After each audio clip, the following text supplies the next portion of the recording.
Hello, everyone. It is Stacy with Real Life Psychology and Life Coaching, and today's video is a continuation from my personal growth book, Get It Together Now, and we are going to continue with how to talk. Are you ready to have a seat on the couch? All right, let's do it.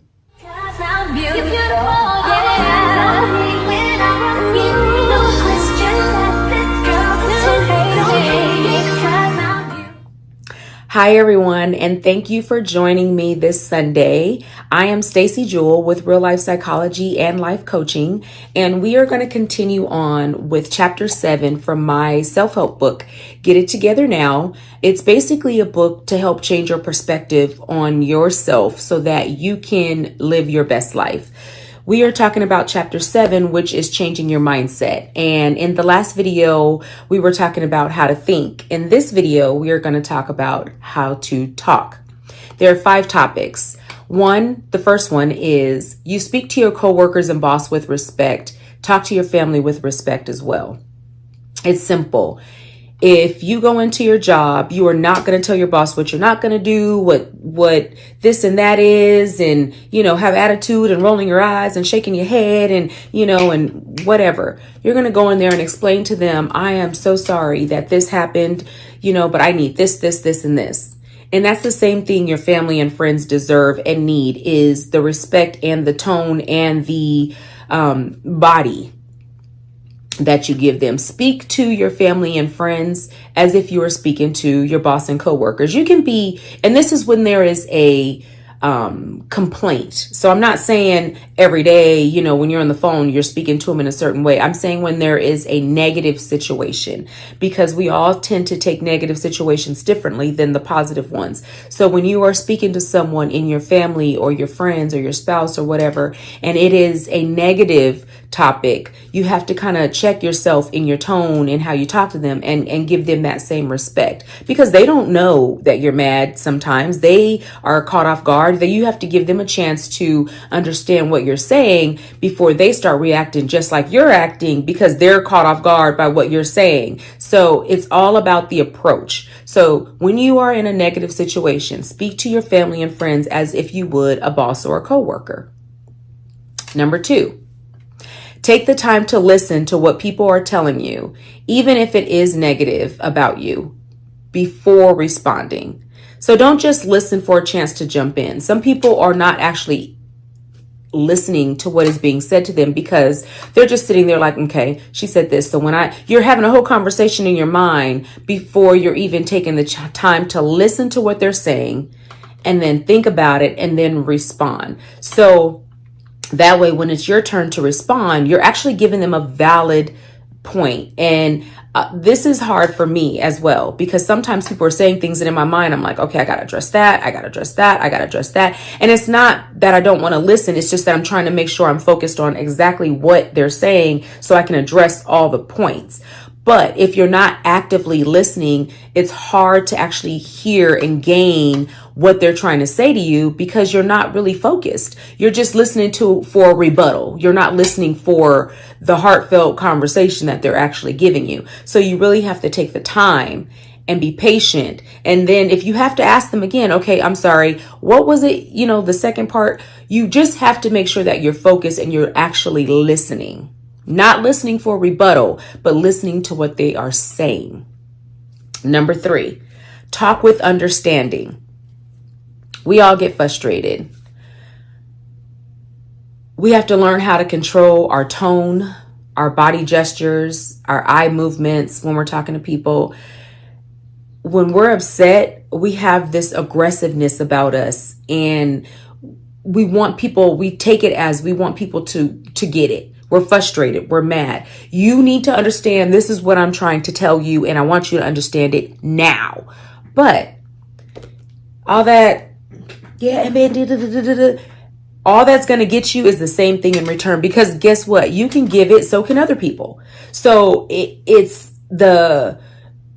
I'm mad and frustrated because they did this.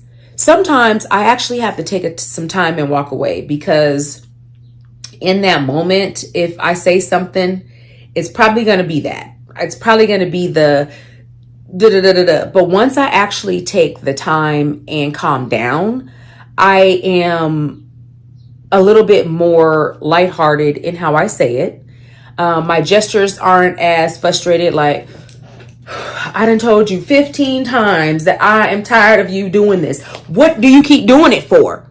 But when I'm a little more calm and I am less frustrated, I can say it in a way that's like, okay, I have asked you quite a few times to do this and you still don't do it. So I'm not really sure how this is going to work out because, I've asked you not to do this repeatedly and you're constantly doing it. It frustrates me. It puts me in a bad place. I'm tired.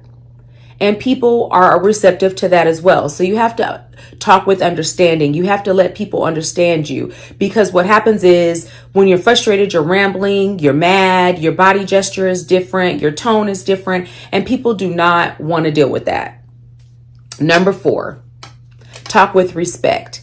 Now, I know this kind of flows to number 1 when it says talk to your coworkers and your boss the same, but it's a little bit more in detail. So learning how to express things without hurting people's feelings is the way you can talk with respect. Sometimes it means waiting until you calm down, like I said before. So when you're talking with respect, you're giving them the chance to answer you. You're not just rambling on and on and on and on and giving people a whole bunch of negativity and not giving them a chance to respond. Give them something and wait for them to respond, and don't jump in and interrupt them. Let them respond so you can fully understand them.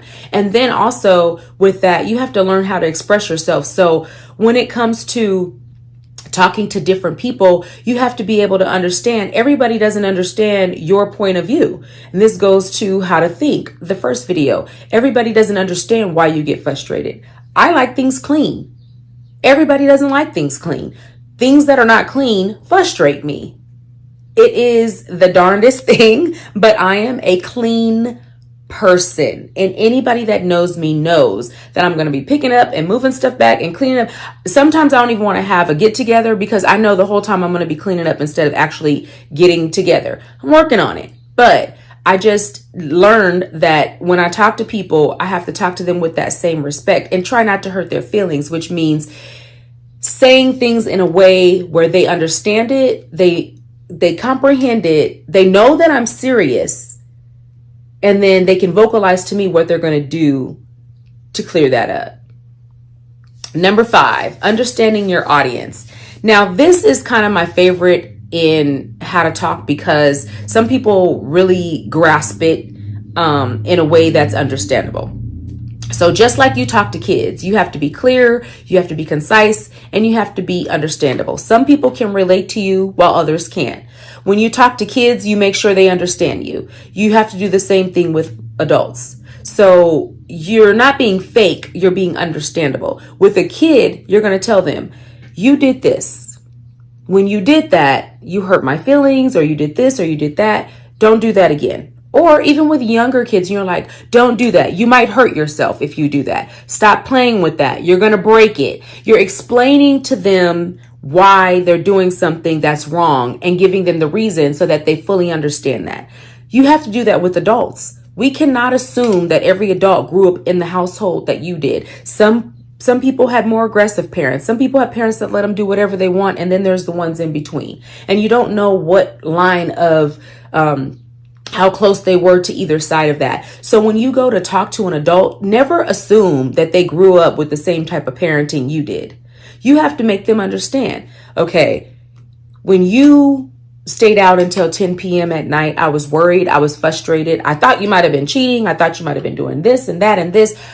Don't do it. I don't like that. If we're going to be in a relationship, we have to communicate. And part of this is learning what is best for both of us. And I don't want to feel insecure or frustrated or upset because you're doing something that I feel is disrespectful. Other way to do that. Motherfucker, you've been out all night long. You've been out till 10 o'clock. Who was you with? What was you doing? Where was you at? See the difference? What you're going to get? Because in the first one, you may get, I'm sorry, I was out doing this. I lost track of time. Here, check it out. I was with such and such. On the other side, you're going to get like, I ain't got to take this.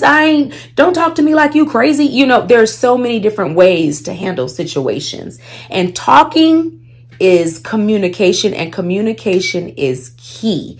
It is key to every aspect in your life. So when you're changing your mindset, when you're thinking about how to deal with situations, focus on you, how it makes you feel, how it makes other people feel.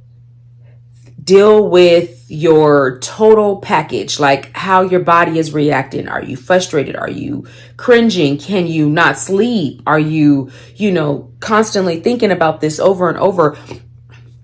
There are so many aspects into talking, body language. If I'm sitting like this, you may think something different. If I'm sitting like this, you may think something different. If I'm like,